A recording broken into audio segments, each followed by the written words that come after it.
pays car votre bonheur en dépend. Cette émission est réalisée à Kinshasa. Kinshasa, c'est où? C'est la capitale de notre beau pays, la République démocratique du Congo, qui est dirigée par un chef qu'on a l'habitude d'appeler affectueusement Béton, qui est Félix Tshisekedi, fils de Étienne Tshisekedi Wamulumba, un combattant connu. On ne peut pas faire de commentaires là-dessus à propos. Voilà, moi c'est Mireille Mboula, la présentatrice de cette émission. À côté de moi, il y a un homme qui parfois vous insultez, parfois vous encouragez. Et il s'agit des Flash News. Nous allons discuter à propos de tout ce qui se passe actuellement dans mon pays que j'aime autant. Moi, je suis congolaise, j'ai l'habitude de dire fière de l'être. Dans ce nzamba bandeli mokili kokela na olingana zalananga ceux qui angolaise te rwandaise ou kuta na ndoto na olingati. Je préférais toujours être congolaise. Derrière la caméra, c'est Moses Bat. Tant pis, bonjour Flash News. Bonjour maman Mireille. Journaliste moko ya kitoko na mboko. Oya la seule journaliste oya zo la fierté ya ba journaliste nyonso ya Congo. Nakokana nanga louange na adoration telinga na préférer offrande mbamoko.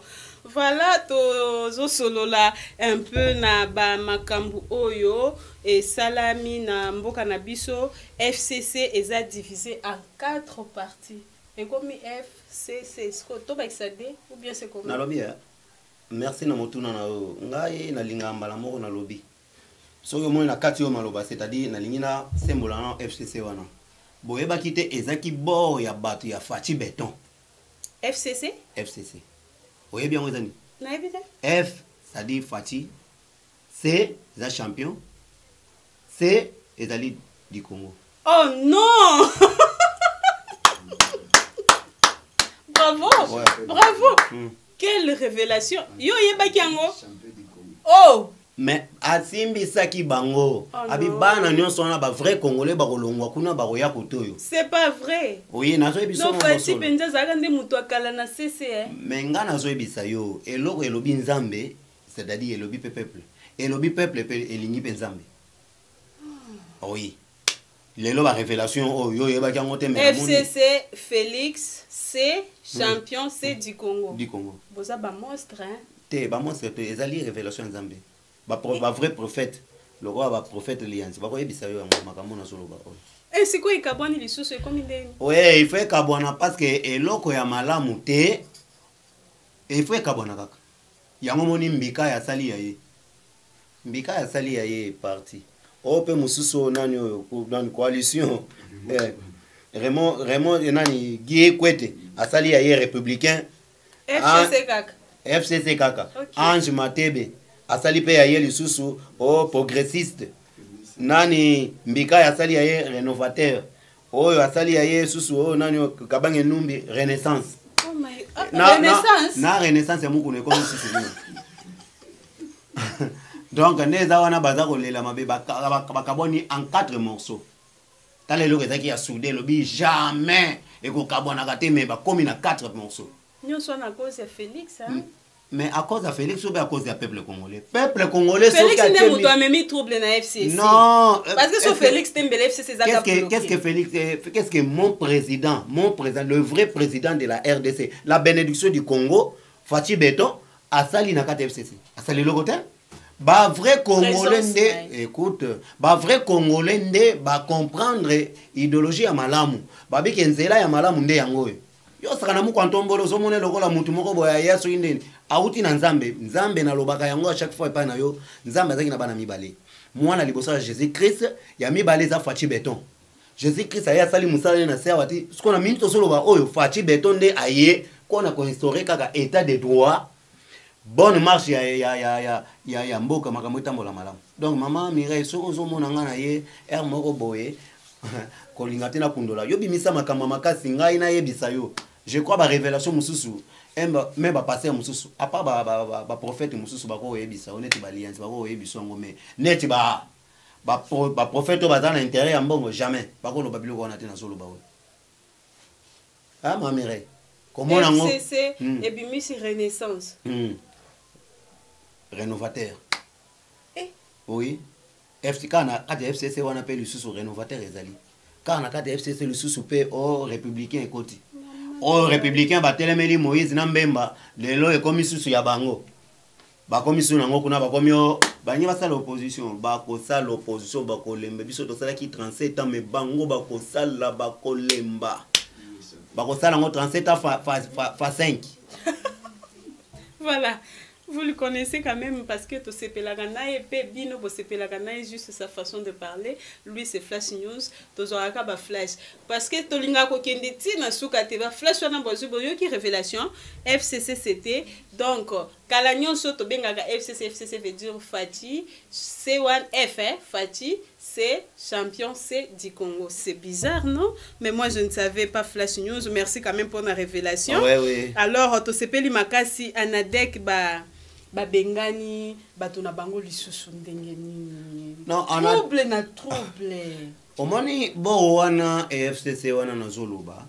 Et Zala na ba vrai Congolais, makam na Zoluba, même ba diaspora balandango bien. Et Zana ba vrai Congolais, ba batama kikuna. Oyebi, papa Etienne Tshisekedi alobaka likambo moko à son vivant. Alobi eloko moko alobi, boye bayango malamu Kabila deke ndingo zalaka wana plan na o nyonso, kaka bato zaka na bango bayaka oyebi sangai. Oui.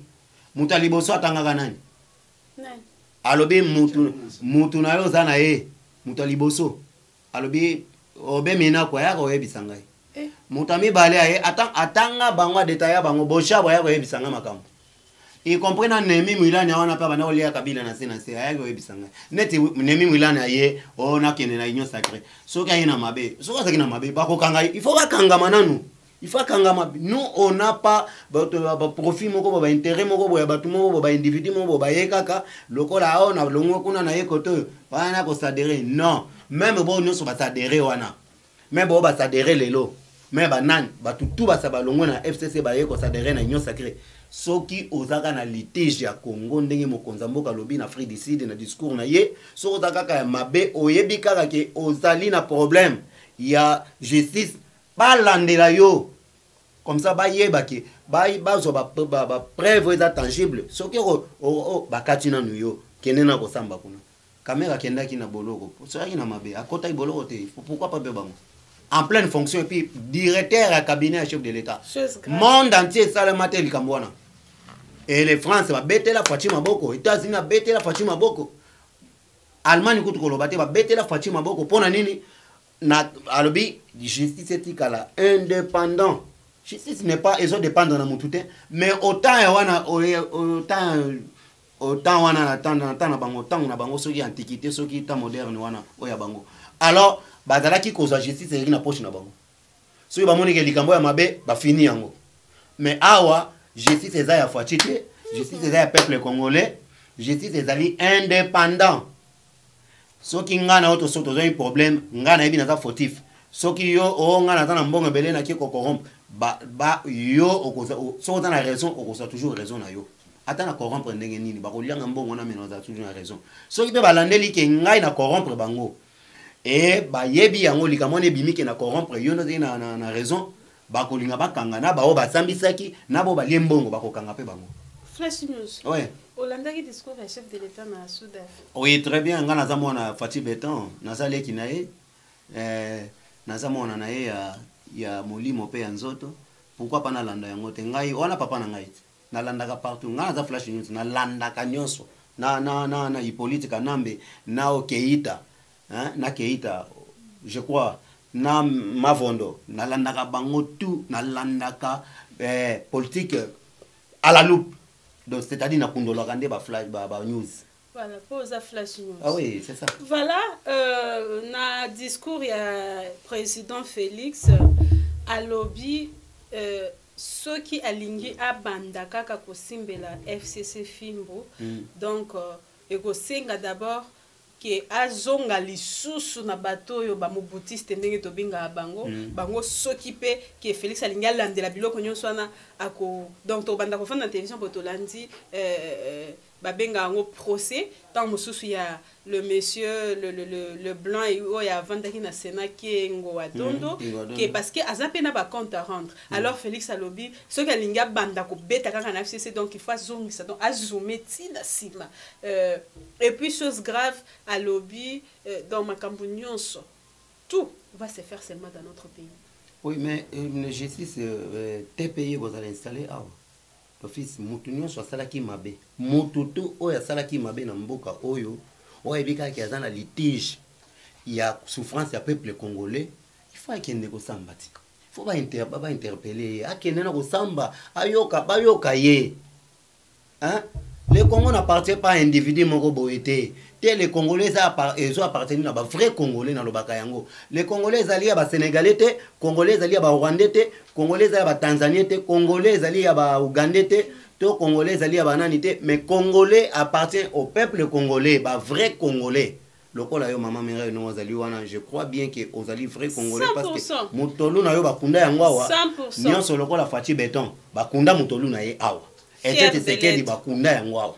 Ngai Flash News mono ngai bakundinga mutolu na ngai awa, maman na ngai congolaise, papa na ngai congolais. Est-ce qu'on peut ça d'abord Flash News vrai nom na yo? Ouais, mon vrai nom c'est Alexis Chibangu. Vous comprenez? Chi. Voilà. Alors Toyoki qui Kabila a combien déjà en exil là?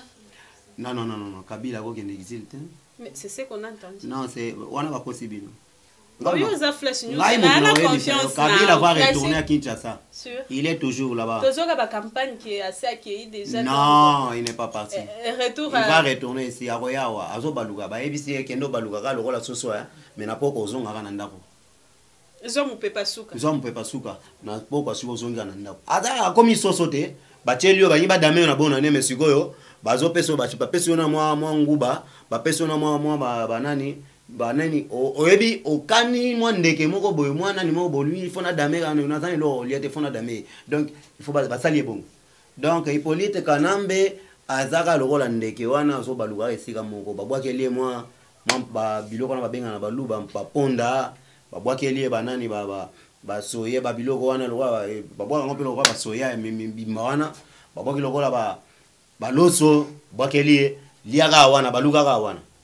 Et mon père bakangi ope singa na lokolo baluka ka place wana yo bando jingler ka place moko donc de Kabila zali donc Hippolyte Kanambe akokenda ka libanda te azali awo il faut basambisa yawa procès na eza en public penza oh menga na wa to simba ma ndefu na yeto pesi mwa opesi mwa balarbo boye peza pe ba mwa mbongo oyepo simbi pe mandefu na yo no kati na nongo okati yango o salika bongo ye muka bongo so pesa ta mwa 500 na ba policier lokwa ba policier balela pe mbongo trop mais na nokola mokonza mboka alobaki déjà makambo wana na mboka ya Afrique du Sud alobi yango bien ako instaurer lisusu o ezali pona nani ba militaire bakosala programme ya ba militaire pona ba militaire bazaka na guerre militaire donc bakosala formation moko boya ba guerre militaire ba yeba ndenge nini ezali ba États-Unis kozala nani mboka oyo pe nani Russie bakozala wana parmi bato bakozala ba formateur ya ba ndeko wana ba congolais bakozala kati wana donc mboka ya biso Congo ezali ndenge biso to bandaki ko rêver ke mboka ko bonga yango ebongi. Flash News to moni bana na biso to banda ko benga bango ba délinquant ba kuluno to yi bango na kombo ya kuluno Francis Kalomba tikela biso héritage à l'époque na bango bazalaki na pouvoir na monsieur Kabila Kabange parce qu'ils a héritage na bango batikela biso Kabila Hippolyte Kanambe Kazembere Hippolyte Kanambe à l'époque na bango na babushab parce que bango ndi babota bimesa penza kuluna na mboka na biso mutu moko ta contredire nga ezande bongo parce que ceux qui le tokomina kuluna c'est Francis Kalombo c'est Évariste Bouchab babanda ko zo ba machette bazo pesa ba chege wana ba ki ko menacer bato ya IDPS et aujourd'hui et panzana bato wana toyebi bazwaki donc chef de l'état azwaki décision moko ya ko zo bango to kanisa ki bakende buluo ndenge to bando kanisa biso nyonso maintenant on a vu le contraire que bakei ko pesa bango musala parce que wana eza musala chaque fin du mois bozala penza rémunéré bozana commentaire mususu ya ko sala là-dessus. Ah oui, bango basalaki commentaire, bango balobaki moko ya kitambo alobaki aleki na télé alobi on lingala alobi en tout cas tozo féliciter mokonzi mboka na initiative malamu apesi na biso lelo tato yaki ba kuluna tozalaki ba vrai kuluna soki to bimi bo biso ne ba bureau nani ceinture ali ya biso ne ba kolo ba ceinture biso ba noti na no ba élément na biso après biso toye mais lokwa ba récupérer biso awa tozo loba en tout cas to féliciter mokonzi mboka makasi to bandaki ko tozo la malamu tozo lia bien tozo ko lata pe bien en tout cas tozo senga na bao batikali na Kisasa bao batikali même na ba province bao batikali kuna bake batika mosala wana eza mabe ba rejoindre groupe ba rejoindre peuple congolais. Mentalité zonga, changement de mentalité mbala moko. Ils sont heureux hein. Oui, bazolia bien. Tane ba vimbi matama. Tane ba vimbi tala matama ba vimbi. Mususu wana kombo ba komo na bango na yoki yango kaka mena bosani. En tout cas, ba sepeli mususu pe ya matete ya wape auti koloba pe alobaki pe mususu pe ya njili kuna pe alobi. Donc basé belé. Basé belé. Voilà, cette émission, je dédie à Dr Mbo et aussi à Sénateur à vie. Vraiment, mon vieux, on est de cœur avec vous. Bas déconfiné. Et puis, Nzamba Sala pour que studio n'a pu vendre dans ce studio. Et Ndenge Nazali en direct na Flash News, il y a d'autres invités qui nous attendent. Alors, ceux qui vous permettre que le plateau est vraiment bien décoré, pourquoi pas le recevoir? Bangonyoso, Mbalamoko, mais j'ai confiance. Naebi que ceux qui confinement, Tembele Studio n'a ici vendu. Parce que j'ai confiance aussi à ma famille, fière d'appartenir dans cette famille qui est la famille Erotech. Ceux qui ont s'abonné à noter, abonne-toi, tu ne seras pas déçu. Chez nous, si tu as un problème, c'est tout le monde qui se mobilise. Parce que c'est la famille. Ceux qui ne savent pas, c'est nous autres mobimba et yo kaka douleur wana. Flash News en direct. Vous avez suivi tout ce que nous avons discuté avec notre frère qui est congolais 100%. Et il a l'habitude d'aimer son pays. En plus, Ariska trop na ba lito balita na IDPS parce qu'il y a des combattants, il y a IDPS. Donc, descendance, il y a Etienne Tshisekedi Wamulumba, il est sur ce plateau. Si vous avez des suggestions, des remarques, sauf des injures, appelez-lui sur son numéro parce qu'il va permettre d'appeler sa number naie pour moi encouragement, moi remarque. Avec lui, ça sera aussi. Si vous avez aussi des questions, que vous en avez sa flash news à répondre, envoyez-le-moi ou appelez-lui. Nous allons partager sur ce plateau comme son album j'avais fait aussi. Azakina Mituna Naye à Bengi, Tol Bengi Flash News à répondre, pourquoi pas. Flash News tokomi presque na suka pour que tu yamba bandeko mususu. Alors on a passé à moi 5 minutes, tu donnes ton hymne et puis tu dédies quand même cette émission, je ne sais pas, na banani yo lingi balanda émission oyo to sali. Ah oui, nazo pesa en tout cas merci mingi na balandi nyoso. Na kotanga ba place bazalité. Na bani na le boss yemoko son almamu banji. Le big boss. Le big boss. Oyo ausala biso pe tozala ta mwa bien na bonne année oyo mystique soki ala avion na ebike moi eloko bien ozala meilleur bombelanga te po na koya kozwe pana eratate. Alors na pesi bambote belé tozali wana pona service na bino peuple congolais to pesi pe mbote na mama na ngai yowa oyebi mama yo non yeso ka yoka mo libanga bomba moko atinda. Wow, super. Donc mama yowa ye en tout cas na ebite mami hein. C'est ma mamie. Oh. Oui, ma mamie. Maman oya vandi les États-Unis d'Amérique. Oh. Na pesi bambote belé et na robosa na te. Na bande su big boss pour yo kango bien. Non, c'est à toi de jouer. Donc na pesi bambote belé et na zongi su bambote su na chéri. Talaka bolingo na ngana yo eza awati. Mais ça le potinde na maboko na ngai. Alors numéro na ngai ezali plus 243 89 41 84 393 plus 243 89 41 84 393 wana Ernest Bogobenga Ernest Bozana posa na ngai na kozalana pona kopesa bino pe koyebisa bino ba news oyo ezali na pesi mbote pe cameraman na ngai oyo alinga o ngala linga mingi Moses bambote beli. Voilà. Mais bon kanisa yepe po asa musala makasi. Voilà. Dans ce mur, dans ce studio, j'ai salué la présence de ma grande sœur chérie Charlène Badia qui est venue m'accompagner dans Moussala. Ouais. Je salue aussi elle, je ne sais pas, c'est ma sœur, ma tante, la tante de mes enfants, ma mère. Mais elle est plus que ça, je t'aime grande sœur. Merci pour ta présence aussi à Montréal qui est derrière la caméra. Moses, merci. Moussala vraiment. Et Loba, na place ya Maloba. On dirait que ça n'a pas qui ça me soucie. Ah ouais, on a pas na obaksa yati. Oh, c'est la Joséphine, ok, maman Joséphine, il y a Aérotech, notre maman chérie. Yaya, c'est ma Yaya. Oui, moi c'est ma tante, ma moi grande c'est Yaya. Donc comme vous voyez la maman Joséphine na yo flash. Na landi na sima. Nga na landi na sima. Flash nous on va vitesse à ma bé Te Yaya na ngai. Ma Joséphine aza yanga. Yo lobi maman na yo, mais nga Yaya na nga. Na linga bongo te. C'est-à-dire nga ko zapeno ko na yo. Voilà, c'est la fin de cette émission, c'est l'ambiance. Ici, c'est Kinshasa, la République démocratique du Congo. Je remercie et je fais des bisous à tout le monde qui nous a suivis. Oh, maman Mbouy Moukenzalobaka, kamata bisous. Maman Mbouy, kamata bisous parce que ba bisous na mkolwa ne salenga matama pasi. Donc bino nyonso bo kamata ba bisous. J'ai dit merci aussi à mon PDG. Hein? Mon vieux, oh, appelle ça biso musala longola biso na chômage, abi mira ezotana no moi kituana, là qui ça nous de quoi tu es capable. Vraiment, je donne le meilleur de moi-même, bien que c'est pas facile, mais on est toujours là sur le terrain pour vous donner des informations, pour vous montrer ce qui se passe dans notre pays. Vraiment, ils allaient qui sengo mingi et je souhaite joyeux Noël et bonne année 2021. Bye bye.